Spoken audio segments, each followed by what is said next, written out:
সুলতান গিয়াসউদ্দিন আজম শাহের যুগে সে সময় ভাতুরিয়ার জমিদার গণেশ ছিলেন একজন গুরুত্বপূর্ণ ব্যক্তিত্ব।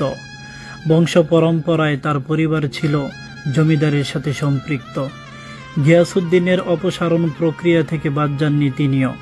ক্ষমতাচ্যুত হিন্দু কর্মকর্তা ও জমিদারদের প্ররোচনায় গণেশ হয়ে ওঠেন প্রতিশোধ পরায়ণ। তবে তিনি গিয়াসউদ্দিনের সাথে প্রত্যক্ষভাবে সংঘর্ষে জড়ালেন না। ঘুষ দিয়ে হাত করে নিলেন তার ক্ষুব্ধ কিছু সৈনিককে।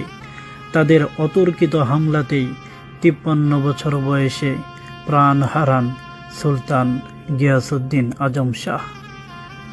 সুলতান গিয়াসউদ্দিন আজম শাহের পর সিংহাসনে আসীন হন তার সন্তান সাইফুদ্দিন হামজা শাহ। তবে তার শাসনকালের স্থায়িত্ব ছিল মাত্র 2 বছর। বাংলা সালতানাতের অন্যতম শাসক ছিলেন সুলতান গিয়াসউদ্দিন আজম শাহ। আজ এভাবেই বাংলার মাটিতে শুয়ে আছেন নীরবে। প্রতি বছর বাংলাদেশ থেকে অনেক পর্যটক আসেন এই সমাধি দেখার জন্যে।